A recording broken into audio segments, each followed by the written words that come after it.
नमस्कार, मैं हूं रवि अवस्थी और मैं आपको बता दूं कि इस वक्त की हम आपको सबसे बड़ी खबरों में से एक बता रहे हैं और वो भी ईरान इजराइल का जो कहते हैं ना सीज़ फायर है उससे जुड़ा हुआ है। और हैरानी की बात यह है कि जो सीज़ फायर है वो अब सीधे सीधे खामने की हत्या से जाके जुड़ने जा रहा है, क्योंकि दावा किया जा रहा है कि ये सीज़ फायर इसलिए किया गया है ताकि अमेरिका और इजराइल मिलकर खामने को ख़त्म कर सकें या उनकी हत्या कर सकें। क्योंकि ऐसे दावे किए जा रहे हैं कि ईरान के अंदर और ईरान के बाहर ऐसे बहुत से नेटवर्क हैं जो ये पता लगाने की कोशिश में लगे हैं कि आखिर खामनेई हैं कहाँ, और खामनेई का कुछ पता नहीं चल रहा है। ऐसा दावा किया जा रहा है कि राष्ट्रपति ट्रंप ने 12 दिन के बाद जिस कहते हैं ना ताकत के साथ सीज फायर कराया, मुस्लिम देशों में से खासतौर से कतर के साथ मिलकर, और ईरान के ऊपर दबाव डाला कि वो सीज फायर करे, उसकी सारी बातों को हम मानेंगे और उसको ऐसे ऐसे किया गया कि जैसे तुम जीत भी रहे हो और इसलिए तुम सीज फायर कर लो। उसके पीछे का मकसद ये था कि सीज फायर होने के बाद ही अब इजराइल और अमेरिका इस बात पर तैयार हुए हैं कि हमें खामनेई को मारना कैसे है। इसीलिए ट्रंप ने पिछले 2 से 3 दिनों के अंदर, आपको बता दें, ईरान को दोबारा धमकी दी कि हम ईरान पर कभी भी हमला कर सकते हैं अगर उसने एटमी ठिकानों में जरा भी हरकत की। दूसरी इंपॉर्टेंट ये है कि इजराइल और अमेरिका के 2 मेन टारगेट थे, एक थे खामनेई और दूसरे थे उनके परमाणु ठिकाने, और वो 408 किलो यूरेनियम जो कहीं गायब हो चुका है ईरान के अंदर, किसी को नहीं पता वो कहाँ है। लेकिन हम आपको यहाँ पे खबर में 2 या 3 पॉइंट्स बता रहे हैं जिसके ऊपर हम आगे बढ़ते चले जाएंगे।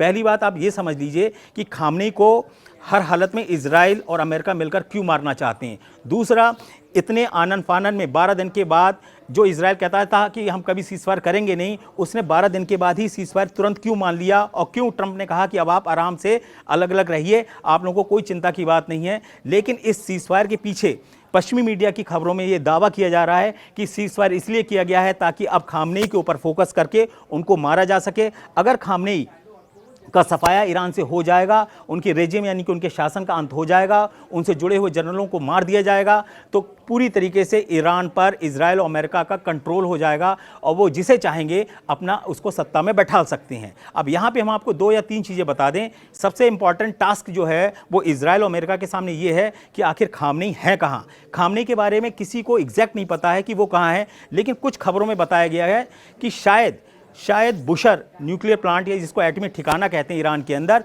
वहाँ खामनेई किसी परमाणु बंकर के अंदर हैं और उनका किसी से किसी तरीके का कोई नाता नहीं है। मुश्किल से 2 या 3 लोग उनके साथ मौजूद हैं।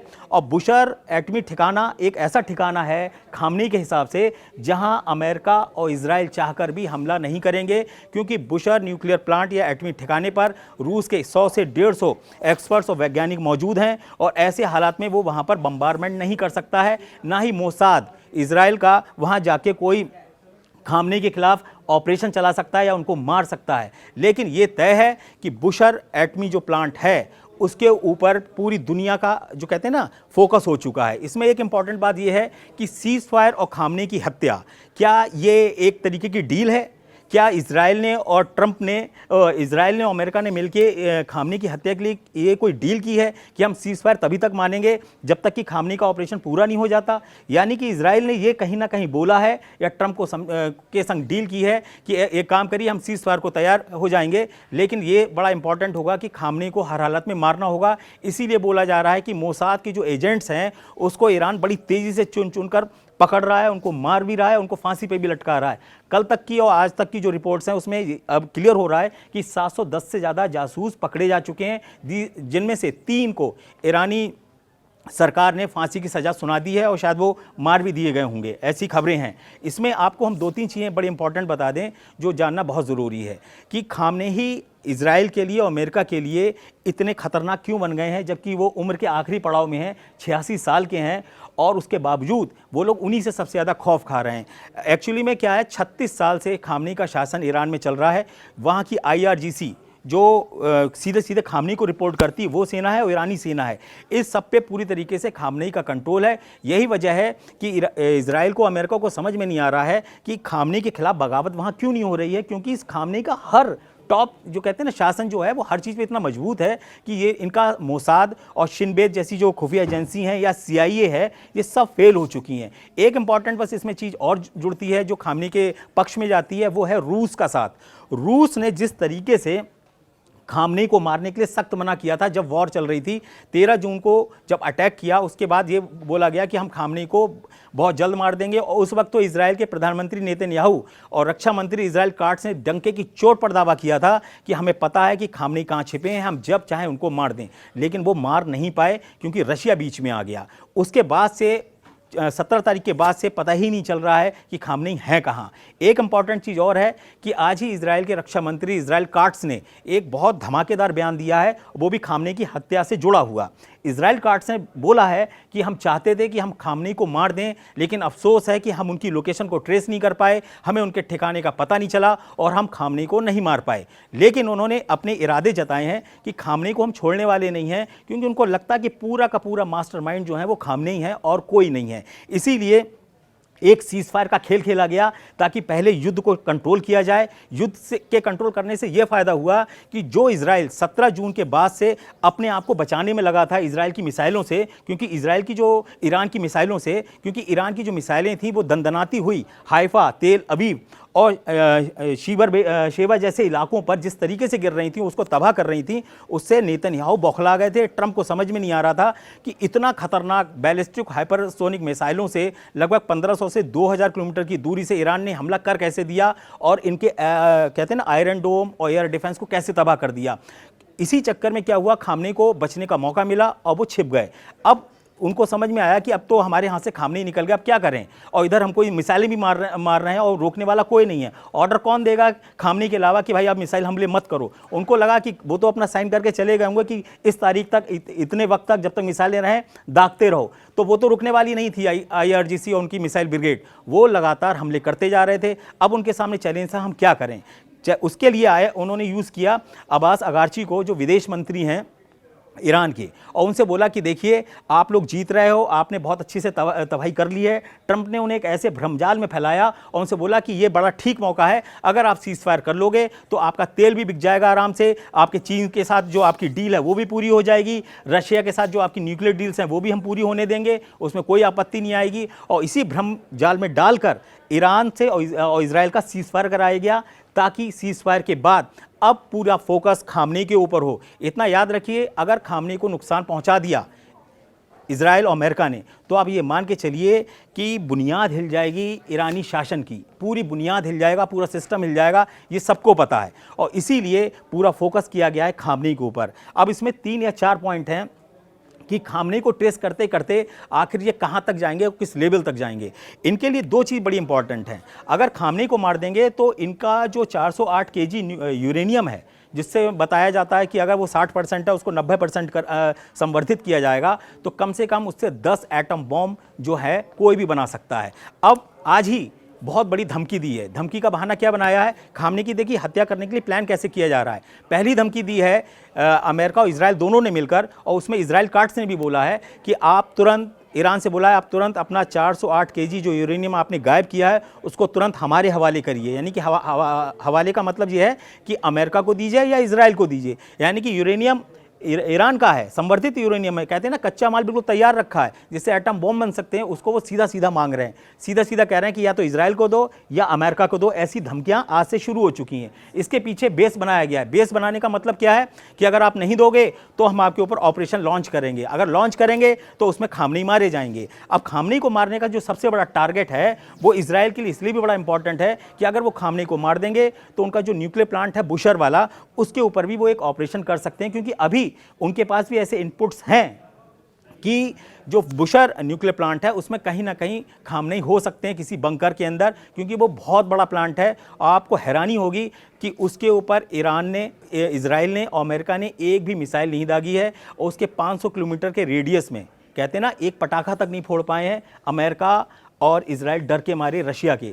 अब रशिया जो है, रशिया को सारा गेम प्लान समझ में आ चुका है कि ये लोग चाहते क्या हैं। रशिया बहुत ही अच्छे तरीके से सारे सिस्टम को देख रहा है। वो जानता है कि ये लोग खामनेई के पीछे पड़े हैं, जबकि खामनेई 86 साल के हो चुके हैं। उन्होंने अपने उत्तराधिकारी भी 3 तय कर दिए, उनका नाम भले ही ना सामने आया हो, लेकिन खामनेई ने आज से 2 साल पहले ही एक प्रोसेस स्टार्ट किया था। ईरान में एक बहुत लंबा चौड़ा प्रोसेस होता है जब कोई उत्तराधिकारी चुना जाता है। खामनेई को भी बड़े लंबे प्रोसेस से चुना गया था जब उनको सुप्रीम लीडर बनाया गया था। और उस वक्त वो सुप्रीम लीडर खामनेई रोए थे और उन्होंने कहा था कि मैं इस काबिल ही नहीं हूँ कि मुझे ईरान का सुप्रीम लीडर बनाया जाए। लेकिन वहाँ के जितने भी टॉप उस समय के नेता थे ईरान के, उन्होंने कहा कि नहीं, आपके अंदर वो काबिलियत है कि आपको सुप्रीम लीडर बनाया जाए। तो उस वक्त कम से कम 5 मिनट तक खामनेई संसद में रोए थे और उन्होंने कहा था कि आप लोगों ने मेरे ऊपर इतना बड़ा विश्वास किया है, मैं क्या इस जिम्मेदारी को उठा पाऊंगा।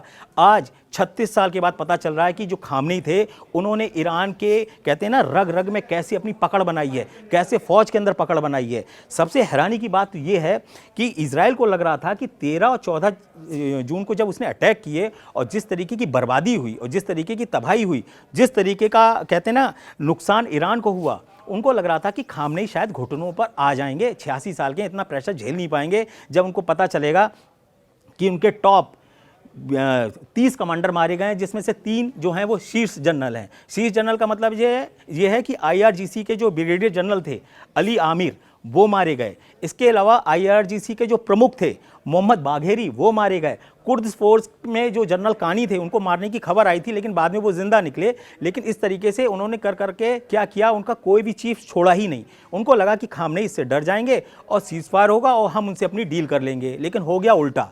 17 तारीख के बाद जिस तरीके से ईरान ने अटैक किया और तेल अवीव पर, हाइफा पर और कम से कम 6 शहरों को दहलाया, उससे जो था पूरा जो वॉर प्लान था इजराइल का और अमेरिका का, वो तहस नहस हो गया। रही सही कसर क्या हुआ, 22 जून को पूरी हो गई जब अमेरिका ने सबसे बड़ा, अपने इतिहास का सबसे बड़ा B-2 से अटैक किया और बोला कि बताया कि हमने साहब इस पे जो बम गिराए हैं फोर्डो, नतांज और इस्फान पर, वो ऐसे गिराए हैं जैसे हिरोशिमा और नागासाकी के ऊपर बम हमने फेंके थे। मतलब आप सोचिए, ट्रंप की सोच को सोचिए, जिस हिरोशिमा नागासाकी में इतने लाखों लोग मारे गए, उसको वो अपना उदाहरण बता रहे हैं। यानी कि उनके दिमाग में आज भी यही है कि जो 1945 में एटम बम जापान पे गिराया था वो बिल्कुल सही किया था, और उनको फोर्डो में वही नज़ारा नज़र आया हिरोशिमा नागासाकी का, जो ईरान के अंदर दिखाई देने लगा। उनको लग रहा था कि हम वही कर रहे हैं जो जैसे कोई एटम बम गिरा रहे हैं। तो एटम बम का भूत खामनेई के ऊपर भी तो सवार हो सकता है, लेकिन ट्रंप के अंदर भी है कि हाँ, हमारे बम जो थे वो एटम बम की तरह गए, और जिसका वो बड़ा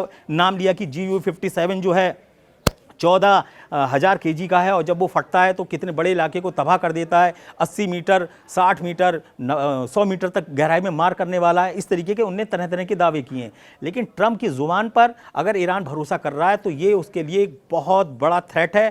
थ्रेट इसलिए है क्योंकि जो सीज फायर किया गया है वो इसलिए नहीं किया गया है कि ईरान जो है वो और इजराइल जो है वो शांति चाह रहे हैं, या ईरान हो सकता है एक बार को कहे कि भाई चलो मैं शांति चाहता हूँ और मैं अपने जो बिजनेस है उसको बढ़ाऊंगा, लेकिन इजराइल शांत बैठने वाला नहीं है। उसके पूरे तेवर बदल चुके हैं। उसने फिर बोल दिया है आज ही कि हमें आपके यूरेनियम भी चाहिए और हमें खामनेई भी चाहिए। यानी कि अब वो अपनी शर्तें लागू कर रहा है और हल्की हल्की ग्रिप बढ़ा रहा है। इसीलिए फ्रांस के राष्ट्रपति एम्यूल मैक्रोन ने क्या बोला है कि ये जो सीज फायर है ये बहुत ही अस्थिर है, ये कभी भी दोबारा भड़क सकता है। इसी तरीके का बयान रूस के विदेश मंत्री सरगई लावरोव ने कल ही दे दिया था कि अगर कोई ये दुनिया समझ रही है कि ये सीज फायर जो युद्ध विराम का हुआ है ईरान और इजराइल के बीच में ये लंबा चलेगा, तो ये एक बहुत बड़ी भूल है। एक्चुअली में ये एक अंगारे प्यारा है जो कभी भी भड़क सकता है। मेरा समझाने का मतलब यहाँ ये है कि खामनेई की जान को सबसे बड़ा खतरा इस वक्त हो चुका है, लेकिन सबसे बड़ी दिक्कत ये आ रही है कि उसमें रूस और चीन की एंट्री है, इसीलिए वो उनको ढूंढ नहीं पा रहे हैं। और ढूंढने की सबसे बड़ी वजह एक और भी बताई जा रही है कि वली अद्र करके एक स्पेशल यूनिट है IRGC की, जो बताते हैं कि खामनेई का क्लोन है एक तरीके का। मतलब वो ऐसे लोग हैं जो खामनेई के लिए अपने हाथ से अपनी गर्दनें काट सकते हैं। वो एक ऐसी यूनिट है, और ये यूनिट जो है वो खामनेई के साथ मौजूद है, जिसके पास ना कोई टेलीफोन है ना कोई घड़ी है। उनको शायद ये भी नहीं पता होगा कि ईरान में इस समय बाहर की तरफ चल क्या रहा है, क्योंकि जो संदेश आ रहे हैं खामनेई की तरफ से वो बता रहे हैं पहले से रिकॉर्डेड थे। वो 2, 3, 4, 5 तरीके के वर्जन तैयार कर लिए थे, उसी को हल्के हल्के रिलीज कर दिया गया। तो ऐसा लगता है आदमी को देखकर कि शायद खामनेई ने ये पूरा वॉर का एपिसोड देखा है, उसके हिसाब से अपना बयान दे रहे हैं। उन्होंने जो भी बात बोली है वो ऐसी बोली है जो कोई भी नेता कभी भी बोल सकता है। इसीलिए खामनेई का जो रिकॉर्डेड वर्जन आया है उसके ऊपर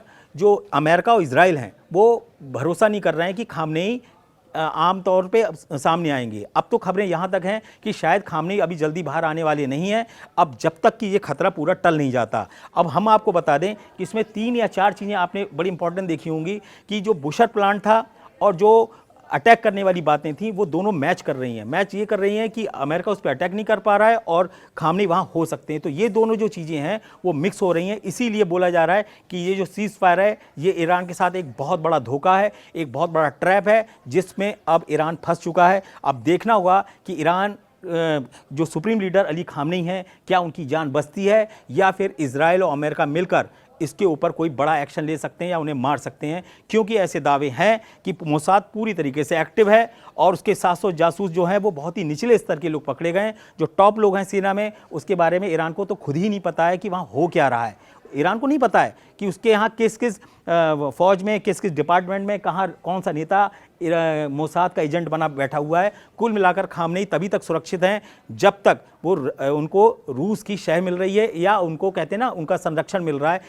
वरना क्या होगा आपको मैं बता दूं, कतर जिसने इसको सीज़फायर को कराया है उसने साफ बोला है कि ईरान से हम अपना बदला लेंगे वक्त आने पर। कहीं ऐसा ना हो कि ईरान की तरफ, वो कतर की तरफ से अमेरिका को ये एक बहुत बड़ा गिफ्ट दे दिया जाए और कतर कहे कि देखिए हमने आपको खामनेई दिखा दिए, हमने आपको खामनेई सपोर्ट में दे दिया, अब आप देखिए कि ये इनकी आप हत्या करना चाहते हो या इन्हें जेल में डालना चाहते हो या इनका क्या करना चाहते हो। फिलहाल तो ट्रंप ने ये बोला था कि हम नहीं चाहते कि हम खामनेई को मारें, लेकिन आपको बता दें ट्रंप और नेतन्याहू की बात के दावों वादों पर कोई यकीन नहीं करता और ख़ासतौर से ट्रंप पे तो कोई भी अमेरिका में यकीन नहीं करता। तो मेरा मानना है कि खामनेई की जान को बहुत ज़्यादा खतरा है और ये जो सीज़ फायर हुआ है ये सिर्फ दो चीज़ों के लिए हुआ है। एक है खामनेई की हत्या, दूसरा है 408 केजी वो यूरेनियम जिससे 10 एटम बम बन सकते हैं और जिसको अमेरिका और इजराइल हथियाना चाहते हैं। यानी कि बिना मेहनत के उनको 10 ऐसे एटम बम का कहते हैं ना बारूद या मसाला या यूरेनियम मिल सकता है जिसको बनाने के लिए अरबों डॉलर